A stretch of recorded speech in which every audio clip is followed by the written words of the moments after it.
Doctor से भरे ससुराल में गरीब बहू का पहला बच्चा। मैं परेशान हो चुकी हूँ, आप सब थोड़ा स्पेस दीजिए, मुझे बाहर जाना है, मेरा जी घबरा रहा है। अरे बहू, तूने दोपहर को ठीक से कुछ भी नहीं खाया था, ऐसा करिए फ्रूट चाट खा ले, उस पर मैंने थोड़ा चाट मसाला लगा दिया, तुझे अच्छा लगेगा। नहीं माँ जी, मुझे नहीं खाना ये। अरे बहू, ये एक्स्ट्रा प्रोटीन दूध ले ले, तेरे और तेरे बच्चे की सेहत के लिए भी अच्छा हो जाएगा। मैं तो कहती हूँ भाभी, आप आयरन की टेबलेट भी ले लीजिए, आपने ली नहीं थी। आयरन की टेबलेट नहीं, केसर का दूध पी लो, तुम्हें अच्छा लगेगा और बच्चे को कैल्शियम की कमी भी पूरी हो जाएगी। अरे बस कीजिए आप लोगों को एक बारी में मेरी बात समझ में नहीं आ रही है क्या? मैं परेशान हो गई हूँ। बहू ये बहू वो, अरे मेरा मन नहीं है ये सब लेने का, दवाई खा खा कर, आपकी कहीं मुताबिक बातें मान कर अब मेरा जी घुट रहा है। मेरा डॉक्टर से भरा ससुराल क्या हो गया है? आफत ही हो गई है। मुझे नहीं पता था आप सबके इतने लेक्चर सुनने पड़ेंगे मुझे। माना कि इस घर में मेरा पहला बच्चा आ रहा है, आप डॉक्टर हैं, पर ये तो नहीं कि मैं आपकी ही सुनूं। बस बहुत हो गया, अब मैं अपनी मम्मी को यहाँ पर बुला लूंगी।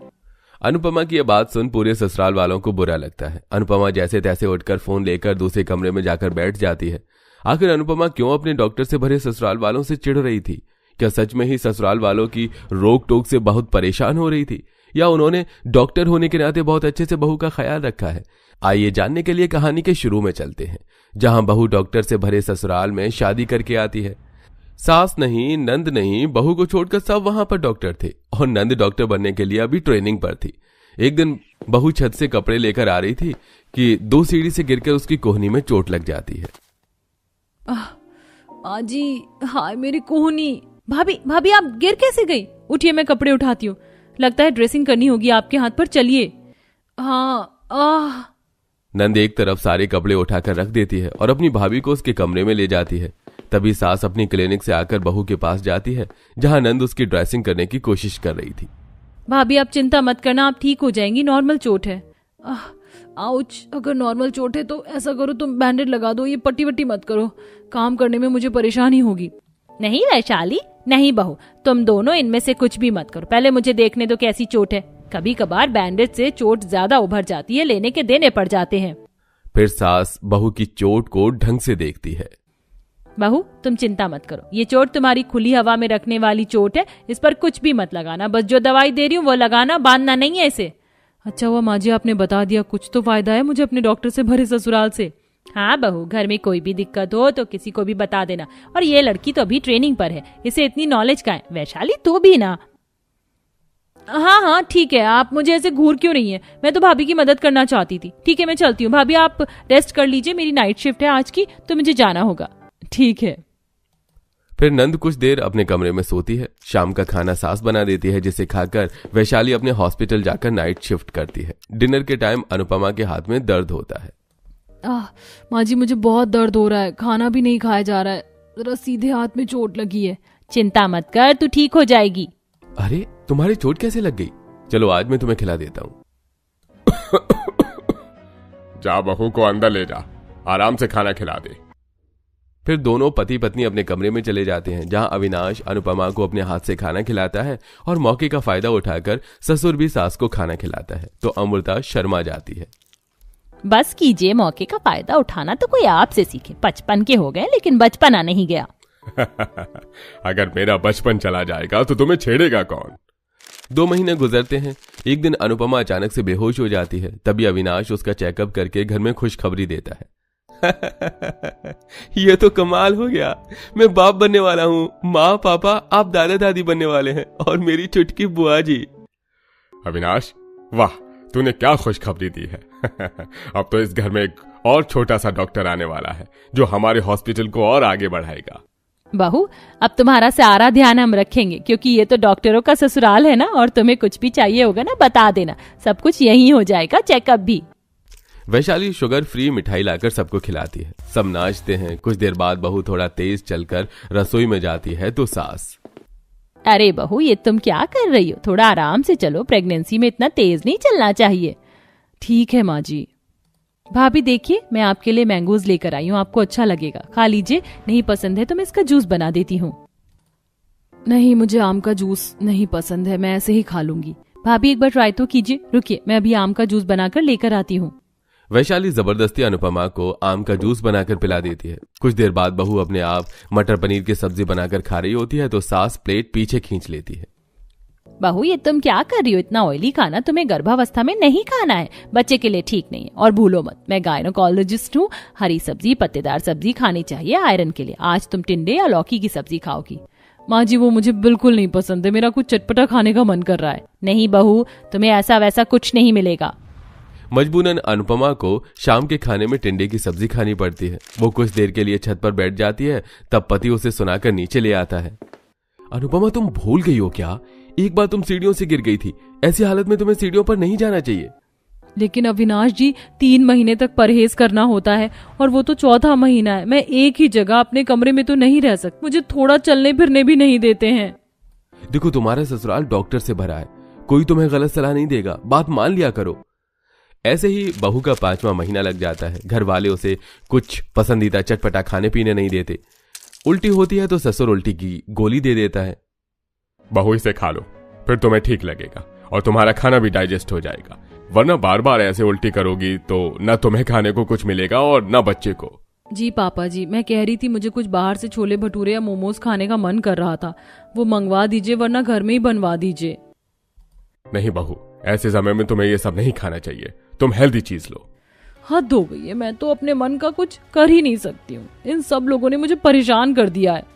बहू को सबकी बात मानते हुए 7वां महीना भी लग जाता है और अब वो बहुत परेशान होती है, जिससे उसे डिप्रेशन हो जाता है। आंखों के नीचे डार्क सर्कल हो जाते हैं। घर वाले जबरदस्ती उसे अपने मन का खिलाते हैं तो बहू सब घर वालों को सुना देती है। इसके बाद ससुराल वाले एतराज करते हैं और बहू फोन करके अपनी माँ को बुला लेती है। क्या हुआ, इतनी परेशान क्यों है? बहन जी आप बताइए। अरे मैं क्या बताऊं, आपकी बेटी ने आपको बुला लिया, बताया नहीं? डॉक्टर से भरा ससुराल है, कोई बहू को गलत शिक्षा तो नहीं देगा, सब पहले बच्चे की फिक्र करते हैं। वो ठीक है माँ जी, लेकिन दवाइयों से मेरा मुंह कड़वा हो गया। आप लोग तो बार बार दवाई खिलाने आ जाते हो। कैल्शियम, आयरन, प्रोटीन और ना जाने क्या क्या इंजेक्शन भी लेने पड़ रहे हैं। घर में बैठी हूँ, छत पर टहलने नहीं देते, ना घर से बाहर जाने देते, ना कुछ मन पसंदीदा खाने देते। मुझे ये सब और बर्दाश्त नहीं होता माँ। समझो, जिनके घर में डॉक्टर नहीं होते वो कैसे रहती हैं? अरे वो भी तो गोलगप्पे खाते हैं, थोड़ा बाहर घूमते हैं। हाँ बहन जी, थोड़ा उसका साथ दे दीजिए, घूम लीजिए। आप ख्याल रखेंगी तो वो बिल्कुल ठीक रहेगी। घर में बना कर तो ये सब चीज दे सकते हो थोड़ा सा। अच्छा, मैं अपने हाथ से तेरे लिए पकौड़े और चटनी बनाकर लाई हूँ, खा ले, अच्छा लगेगा। क्या सच में? वाह माँ, हमारे गरीब घर में कुछ खास बनता था तो वो यही बनता था। शुक्रिया लाने के लिए। माँ जी, यह अनुपमा के लिए ठीक नहीं होगा। ओह बेटा, इतना खाने से कुछ नहीं होता। देखो, आप लोगों की बात सुनते सुनते उसकी क्या हालत हो गई। वो अंग्रेजी में क्या बोलते हैं? डिप्रेशन। अगर माँ खुश नहीं रहेगी तो अंदर से बच्चा कैसे तंदुरुस्त पैदा होगा? बहन जी, आप तो समझ सकती हैं ना। आप सही कह रही, मुझे इस तरीके से भी समझना चाहिए था। आप कुछ दिन यहीं रह लीजिए ताकि बहू को भी अच्छा लगे और बचे हुए 2-3 महीने में उसके मन का थोड़ा खिला देते हैं। अमृता, ये तुम क्या बोल रही हो? राजेश जी, मैं गायनोकोलॉजिस्ट डॉक्टर के साथ माँ भी हूँ और अच्छे से समझ सकती हूँ। ठीक है। बहू माँ के हाथ के पकौड़ी का आनंद लेती है। सास और माँ दोनों बहू को साथ टहलाने ले जाती हैं। 1 महीने में उसकी गोद भराई की रस्म करती हैं और बहू की 9वें महीने में पहले बच्चे की अच्छे से डिलीवरी होती है। बच्चे के आने से घर में रौनक आ जाती है और सब हंसी खुशी रहने लगते हैं। क्या माँ, हमारा घर झोपड़ी जैसा कितना पुराना है। तुम हमेशा यही कहती हो कि इस बार ठीक करवा लेंगे, पर कभी कुछ नहीं करवाती। वैसे आज खाने में क्या बना है? खाने में आज मैंने तेरी पसंद की सब्जी और रोटी बनाई है। माँ, माना कि मुझे छोले की सब्जी पसंद है, पर भला छोले के साथ रोटी कौन खाता है? कभी तो कुछ अच्छा बनाया करो। अकेली शोभा घर का सारा काम कर रही होती है तो वहीं अन्नू बैठी बैठी नखरे दिखा रही होती है और तभी उसके पिता और भाई उसके लिए बाहर से कुछ खाने को लाते हैं। वाह, मोमोज और चाउमीन। पापा भैया, आप दोनों कितने अच्छे हो, अब तुम्हें यही खाऊंगी। अरे, तेरे चेहरे की खुशी के लिए तो तेरा भाई कुछ भी कर सकता है। बहुत नाटक करने लगी है लड़की, पता नहीं ससुराल में क्या करेगी। हम तो बस तेरी शादी के पैसे जोड़ रहे हैं। जल्दी से एक बार तेरी शादी हो जाए तो मैं ये घर भी ठीक करवा लूं और घर में एक बहू भी ले आऊंगी। क्योंकि अनु सबकी लाडली थी और बड़ी मुश्किल से अनु के पिता और भाई ने उसे पढ़ाया था, इसलिए अनु हर छोटी छोटी चीज पर नखरे दिखाया करती थी। अब इसी तरह कुछ दिन बीत जाते हैं और उसके कॉलेज का आज आखिरी दिन होता है जहां वो अपने प्रेमी अर्पित से मिलती है। अर्पित, आज हमारे कॉलेज का आखिरी दिन है, उसके बाद हम कैसे मिलेंगे? अब तो अपने घर में शादी की बात करो। मैं समझता हूँ अनु, पर हम कभी कभी बाहर मिला करेंगे और जिस दिन मेरी जॉब लग जाएगी मैं उसी दिन माँ से हमारी शादी की बात कर दूंगा। अन्नू अपने ही कॉलेज के लड़के अर्पित से प्यार करती थी, पर कॉलेज खत्म होने के बाद उनका मिलना कम हो जाता है। बहुत जल्द अर्पित की जॉब लग जाती है और एक दिन अन्नू के कहने पर अर्पित अपने घर में अन्नू के बारे में अपनी माँ को बताता है। पर जब अन्नू के बारे में सुमित्रा को पता चलता है तो इस रिश्ते के लिए वो साफ मना कर देती है। हमारे पूरे खानदान में किसी ने लव मैरिज नहीं करी और इस लड़के को लव मैरिज करनी है, और वो भी एक गरीब लड़की से। अगर मेरी शादी अनु से नहीं हुई तो मैं भी किसी से शादी नहीं करूंगा और मैं जा रहा हूँ ये घर छोड़कर। इतना बोलकर अर्पित कमरे में जाकर अपना सामान पैक करने लगता है, जिसके बाद सुमित्रा अपने बेटे की जिद के आगे हार जाती है। अच्छा ठीक है, मैं तेरी शादी उस लड़की से करवा दूंगी, पर तू मुझे छोड़ने की बात मत कर। बड़ी मुश्किलों से सुमित्रा इस रिश्ते के लिए मान जाती है और बहुत जल्द अर्पित का रिश्ता वो लेकर अन्नू के घर जाती है। देखते ही देखते बहुत जल्द अन्नू की शादी हो जाती है और शादी के बाद जब अपने ससुराल में आती है तो अपना ससुराल देखकर काफी खुश होती है। तो भाभी, कैसा लगा आपको अपना ससुराल? बहुत अच्छा लगा। करिश्मा बेटा, भाभी तुम्हारी थक गई होंगी और कल उनकी पहली रसोई भी है, तो तुम भाभी को कमरे में ले जाओ। बहू, कल तुम्हारी पहली रसोई है तो सुबह थोड़ा जल्दी उठ जाना। इस तरह अन्नू अपने कमरे में जाती है और अपना कमरा देखकर उसकी खुशी दुगनी हो जाती है। पर अगली सुबह जब अन्नू अपने ससुराल वालों के साथ अपनी रसोई में जाती है तो साधारण रसोई और मिट्टी का चूल्हा देख उसका मुंह बन जाता है और वो मुंह बनाकर सीधा अपने कमरे में चली जाती है। बहू को क्या हुआ? वो अचानक यहाँ से चली क्यों गई? पता नहीं माँ, मैं अभी अनु से बात करके आता हूँ। अर्पित अपने कमरे में जाता है और अन्नू से बात करता है। क्या हुआ अनु, तुम ऐसे अचानक रसोई से भागकर कमरे में क्यों आ गई? सब ठीक तो है? ठीक? अरे इतना अमीर ससुराल है और रसोई इतनी साधारण सी। मैं अपने गरीब मायके में भी मिट्टी के चूल्हे पर काम करती थी और ससुराल में भी साधारण सी रसोई में खाना बनाऊं। अपनी माँ से कह दो मैं इतनी साधारण सी और छोटी सी रसोई में अपनी पहली रसोई नहीं करूंगी। अनु, ये तुम कैसी बातें कर रही हो? अगर किसी ने सुन लिया तो लोग क्या सोचेंगे? जिसको जो सोचना है सोचे, पर मैं उस रसोई में अपनी पहली रसोई नहीं करूंगी। अर्पित को ऑफिस जाने के लिए लेट हो रहा होता है, इसीलिए वो अपनी माँ के पास जाकर झूठ बोलता है। माँ, करिश्मा को बोलो ना, आज भी खाना वही बना लेगी। अनु की तबीयत कुछ ठीक नहीं है, उसे बार बार उल्टियां हो रही हैं। मुझे नहीं लगता कि वो अपनी आज पहली रसोई कर पाएगी और मुझे ऑफिस के लिए लेट हो रहा है। कोई बात नहीं भैया, मैं ही खाना बना देती हूँ अगर भाभी की तबीयत ठीक नहीं है तो। इतना बोलकर करिश्मा अपने भाई के लिए खाना बनाती है। पूरा दिन बड़ी मुश्किल से बीतता है और शाम को घर जाकर अर्पित अन्नू से कहता है, अनु, आज तो मैंने बात संभाल ली, पर कल तो तुम्हें अपनी पहली रसोई करनी ही पड़ेगी। ये रील देख रहे हो? ये मेरी दोस्त की है, उसकी रसोई देखो कितनी सुंदर है। अब मुझे भी शीशे की रसोई चाहिए ताकि मैं भी अच्छी अच्छी रील डाल सकूं। लोगों को भी पता चलना चाहिए ना कि मेरी शादी किसी ऐसे वैसे घर में नहीं हुई है। जब तक शीशे की रसोई नहीं बन जाती मैं अपनी पहली रसोई नहीं करने वाली। अनु यार, तुम्हारे नखरे तो बढ़ते ही जा रहे हैं। माँ इसके लिए कभी नहीं मानेगी। तुम मेरे पति हो ना, तुम मान जाओ ना। इतना बोलकर अनु फिर से रील चलाने के लिए बैठ जाती है। अब हिचकिचाते हुए अर्पित अपनी माँ के पास जाता है और सारी बात बताता है। माँ प्लीज मान जाओ ना, अगर शीशे की रसोई बन जाएगी तो इसके बाद अनु कोई नाटक नहीं करेगी और अपनी पहली रसोई भी करेगी और रसोई भी संभालेगी। वो अपने माँ बाप की लाडली है, गरीब होने के बाद भी उसे बहुत ही नाजों से पाला है।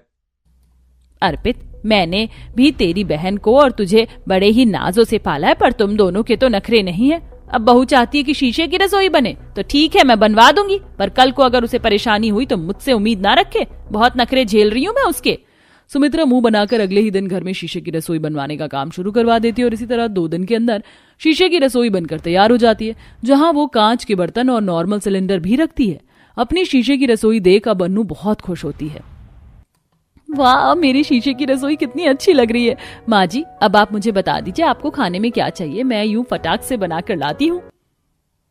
अगर ऐसी बात है तो ठीक है भाभी, आप मेरे लिए white sauce pasta, Manchurian balls और नूडल्स बनाकर ले आना, और माँ को तो देसी खाना चाहिए जैसे कड़ी चावल, रुमाली रोटी, लच्छे पराठे, पनीर की सब्जी और रायता तो होना ही चाहिए। इतना सारा खाना? ऑर्डर सुनकर अन्नू हैरान होती है, पर धीरे धीरे अन्नू सभी के लिए खाना बनाती है और खाना बनाते हुए उसे हद से ज्यादा गर्मी लगने लगती है। इस शीशे की रसोई में कितनी गर्मी लग रही, पसीना कैसे मेरे माथे से टपक रहा है, और अभी तो 2 तरह की डिश और बनाने रहती हैं। मेरे मायके की रसोई कितनी अच्छी थी ना। पसीने से लथपथ अन्नू शीशे की रसोई में अपने पुराने दिन याद करती है। माँ, मुझसे नहीं बन रहा खाना इस गर्मी में चूल्हे पर, आप ही बनाओ, देखो कितने पसीने आ रहे हैं। अच्छा ठीक है, हट, मैं बनाती हूँ, तू बाहर जा और फोन चला। थैंक यू माँ, आप सबसे बेस्ट हो। अनु अपने माँ के लाड को याद करती है और उसकी आंखों में आंसू आ जाते हैं। जल्दी से सारा खाना बनाती है और जब कांच के बर्तन को हाथ लगाती है तो उसका हाथ जल जाता है। ये सारे बर्तन गरम कैसे हो गए? बहू, आज खाना मिलेगा या नहीं? अपनी सास की आवाज सुनकर अन्नू कपड़े से सारे बर्तन उठाकर बाहर ले जाती है और सभी को खाना सर्व करती है। और जानबूझकर अपनी बहू को परेशान करने के लिए सुमित्रा कुछ एक्स्ट्रा बर्तन भी गंदे करके सिंक में रख देती है। और जब वह बर्तन धोने के लिए खड़ी होती है तो उसे कुछ कांच के ग्लास टूट जाते हैं। बहू, मैंने तेरी कांच की रसोई बनवाई और तूने पहले ही दिन अशुभ कर दिया। जानती है ना कितने पैसे लगे इनमें? हाँ माँ जी, पर मैंने जानबूझकर नहीं किया। यहाँ सब कुछ कांच का है, हाथ से फिसल गया बस। बहू, जब पता है सब कुछ कांच का है तो गलती कैसे होने दे रही हो तुम? ध्यान से करो काम, और हाँ, मेरे लिए एक कप चाय भी बना कर ले आना। इस तरह जानबूझकर सुमित्रा अब अपनी बहू को परेशान करने लगती है। जैसे जैसे समय बीतता है वैसे वैसे अनु की परेशानी भी बढ़ने लगती है और जानबूझकर सुमित्रा अपनी बहू का काम बढ़ाती है। अरे वाह मेरी बहू, कितनी जल्दी पकौड़े बना कर ले आई। अब पकौड़े के साथ एक कप चाय भी बना देती तो अच्छा रहता, और हाँ, साथ में पुदीने की चटनी भी जाकर बना ले। अनु एक खाना बनाकर रसोई से निकलती नहीं कि सुमित्रा उसे एक और काम दे देती, जिस वजह से अनु का ज्यादातर समय रसोई में ही बीतता है। ऐसे एक दिन काफी ज्यादा गंदी हो जाती है और जब सुमित्रा रसोई में आती है तो गंदी रसोई देख। बहू, अगर किसी चीज का शौक होता है तो उसे संभाल के रखा जाता है। तूने इतनी जिद करके मुझसे शीशे की रसोई तो बनवा ली, पर इसकी कदर नहीं कर रही है तू। अपनी सास की बातें सुनकर अन्नू की आंखों से आंसू निकलने लगते हैं और उसे अपने बीते दिन याद आते हैं जहां उसकी माँ उसे अपने हाथों से खाना खिला रही है। माँ, बस पेट भर गया। खाना बेटा, अभी मेरे हाथ से खा ले, फिर तो ससुराल चली जाएगी, तरसेगी तू। और हाँ, खाना खाकर बाहर टहलने जाना। रसोई में साफ कर दूंगी और बर्तन भी धो लूंगी। अगर तेरे भाइयों और पिताजी ने देख लिया तो मुझे ही सुनाएंगे। इस तरह शोभा अनु को खाना खिलाती और खुद रसोई साफ करके बर्तन भी धोती है। जब मैं मायके में थी तो कितने नखरे करती थी और माँ मुझे कभी नहीं डांटती थी। यहाँ मैं पूरी कोशिश कर रही हूँ कि अपनी शीशे की रसोई को सुंदर बनाकर रखूं, पर कांच तो गर्म होने की वजह से धीरे धीरे और गंदा ही होता जा रहा है। अब ये पहले जैसा नहीं है तो इसमें मेरी क्या गलती है? अरे बहू, मैंने तो तुझे डांटा भी नहीं और तू रोने लगी। हाँ माँ जी, क्योंकि आज मुझे समझ में आ गया ससुराल ससुराल होता है और मायका मायका। मैंने यहाँ कुछ दिन तो नखरे दिखा लिए, पर अब यहाँ कोई नहीं है जो मेरे नखरे उठा पाए। और रही रसोई की बात, तो मैं पूरी कोशिश कर रही हूँ रसोई को साफ सुथरी रखने की और सारे काम सही से करने की, पर इस कांच की रसोई में इतनी गर्मी लगती है कि मुझसे काम नहीं होता। पसीने से बेहाल हो चुकी हूँ मैं, और कांच होने की वजह से कई बार बर्तन भी टूट जाते, कई बार मेरा हाथ भी जल चुका है। और रही शीशे की बात, मैंने रोज साफ करती हूँ, पर समय के साथ ये पीले और काले पड़ रहे हैं, तो इसमें मेरी क्या गलती है? मैं जानती हूँ इसमें तेरी कोई गलती नहीं, पर मैं तो तुझे तेरी गलती बताना चाहती थी। तू जाने अनजाने में उन चीजों की जिद कर रही थी जो तेरे लिए नुकसानदायक है, पर मुझे लगता है कि अब तुझे समझ आ चुका है। अगर तू कहे तो अब मैं इस शीशे की रसोई को पहले की तरह बनवा दूं ताकि तुझे परेशानी ना हो। हाँ माँ जी।